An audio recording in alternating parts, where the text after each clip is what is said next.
Assalamualaikum warahmatullahi wabarakatuh. Masih bersama saya Fauzul Syaban dari kelas Pendidikan Jasmani 2A NPM 192191008. Di sini saya akan menjelaskan lanjutan materi daripada mata kuliah Telaah Kurikulum Pendidikan Jasmani, di mana pertemuan-pertemuan sebelumnya saya sudah menjelaskan beberapa materi mulai dari konsep dasar kurikulum, kemudian masuk ke pengembangan kurikulum, terus lebih menjurus kepada kurikulum 2013. Ada juga standar kompetensi lulusan.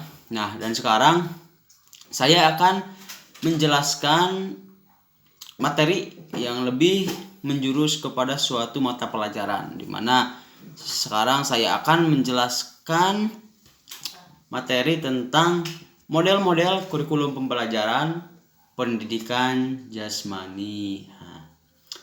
Di sini ada beberapa model kurikulum yang bisa dipakai dalam pembelajaran pendidikan jasmani itu sendiri. Yang pertama itu ada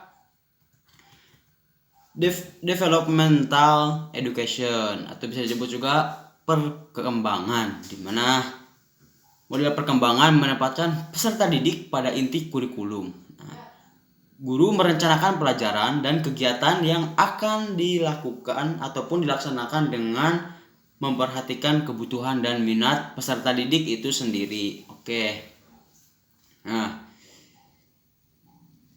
menurut survei, 95% kurikulum pendidikan jasmani sekolah dasar di Amerika Serikat adalah ataupun biasa menggunakan model developmental education ini, karena dipercaya bahwa semua ranah peserta dikembangkan secara seimbang. Tujuan model ini adalah kepuasan diri, dan juga kompeten melakukan aktivitas jasmani, kemudian memiliki kepatutan individu, mampu bersosialisasi dan menentukan pilihan secara bertanggung jawab, serta mampu mengintegrasikan pengalaman. Nah, ciri-ciri dari model pembelajaran ini ataupun model kurikulum ini yaitu pendekatan holistik dalam mencari identitas pribadi, kemudian juga ada beragam kesempatan untuk perkembangan yang maksimal, serta lingkungan yang sehat yang menjamin individu. Nah, oke, masuk ke model yang kedua, yaitu ada model movement education. Itu pun bisa dikatakan sesuai dengan katanya movement berarti berpindah. Nah, berarti gerakan, masuknya kepada gerakan. Oke.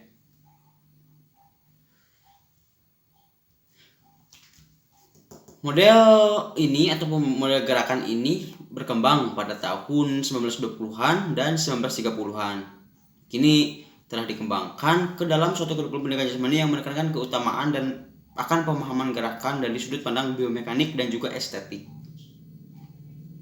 Nah, menurut Nichols pada tahun 1994 menyatakan bahwa agar penyiapan peserta didik menjadi seseorang yang giat berlatih sepanjang hayat, maka pengajaran pendidikan jasmani harus menghasilkan hal-hal sebagai berikut. Yang pertama, ada perkembangan pemahaman tentang belajar gerak manusia. Yang kedua, pencapaian keterampilan gerak dasar dan keterampilan olahraga yang lebih tinggi, dan memahami kegunaannya untuk berbagai kegiatan jasmani di masa kini dan masa yang akan datang.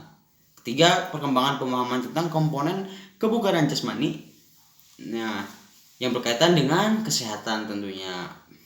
Yang keempat, ada perkembangan sikap yang sesuai dan juga keterampilan yang sesuai pada lingkungannya ataupun keterampilan sosial yang penting agar berhasil dalam berolahraga.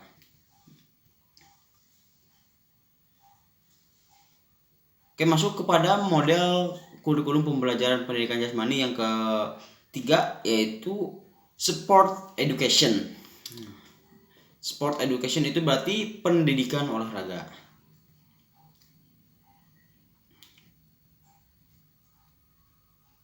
Nah, model kurikulum ini memiliki tujuan, yaitu meningkatkan minat peserta didik terhadap kegiatan olahraga agar mereka berpartisipasi secara sukarela. Yang kedua ada mengembangkan pemahaman, kemudian kemampuan strategi, ada keterampilan dalam berolahraga tentunya. Dan yang ketiga yaitu meningkatkan pemahaman akan lingkungan olahraga dan meningkatkan etika berperilaku dan juga berolahraga, ataupun meningkatkan etika berperilaku dalam berolahraga. Nah, pendidikan olahraga itu merupakan suatu model kurikulum dan pengajaran yang dikembangkan untuk program pendidikan jasmani, di mana peserta didik tidak hanya belajar secara lengkap bagaimana cara berolahraga, kemudian bagaimana beraktivitas jasmani, tetapi juga belajar mengkoordinir dan mengatur kegiatan olahraga.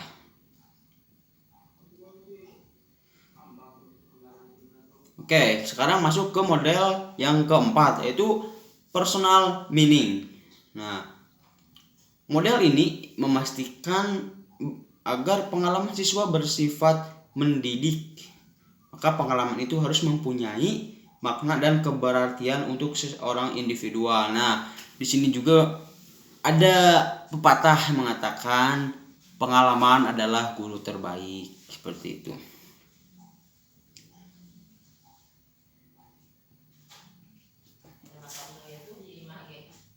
Oke, dalam model ini terdapat 7 kategori proses gerak yang dapat menggambarkan dan memberikan taksonomi tujuan pengajaran dalam domain psikomotor. Yang pertama itu ada kategori proses Nah, meliputi itu perceiving ataupun merasakan, dan yang kedua patterning atau mempolakan, kemudian ada adapting, menyesuaikan, adaptasi, kemudian ada refining, menghaluskan, ada varying, memvariasikan, kemudian ada improvising, mencari yang baru ataupun meningkatkan, dan composing, menciptakan. Nah, hal tersebut diungkapkan ataupun dinyatakan oleh Jewett, Bain, and Ennis pada tahun 1955. Model yang terakhir, yaitu model yang kelima, adalah model health related physical fitness. Physical fitness berarti adalah kebugaran jasmani, atau sering disebut juga sebagai model pendidikan kebugaran. Nah, hampir sama dengan model perkembangan.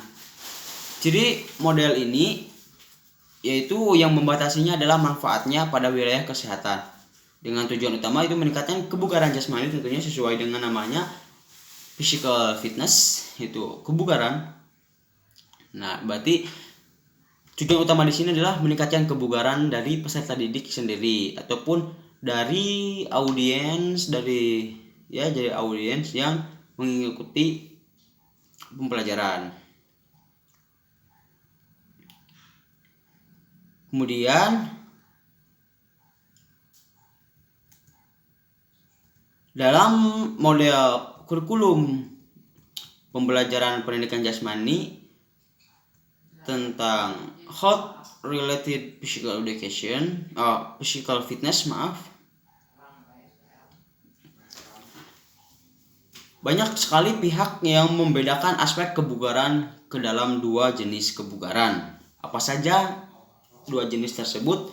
Yang pertama ada kebugaran yang dikaitkan dengan fisik semata-mata, itu physical fitness.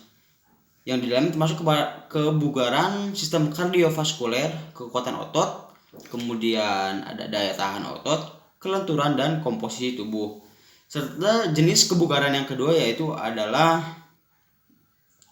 kebugaran yang berkaitan dengan kemampuan gerak ataupun motorik fitness, yang memasukkan unsur-unsur seperti kecepatan, kemudian kelincahan, power, keseimbangan, koordinasi, dan juga waktu reaksi. Nah, mungkin jadi dapat disimpulkan bahwa model kurikulum pembelajaran pendidikan jasmani itu ada 5. Nah, yang pertama ada developmental education, kemudian ada movement education, kemudian ada physical education,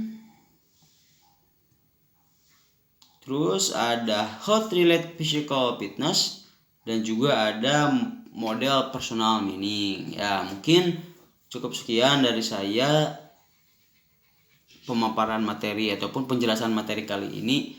Kurang lebihnya mohon maaf. Dan sampai jumpa di penjelasan materi selanjutnya. Terima kasih. Wassalamualaikum warahmatullahi wabarakatuh.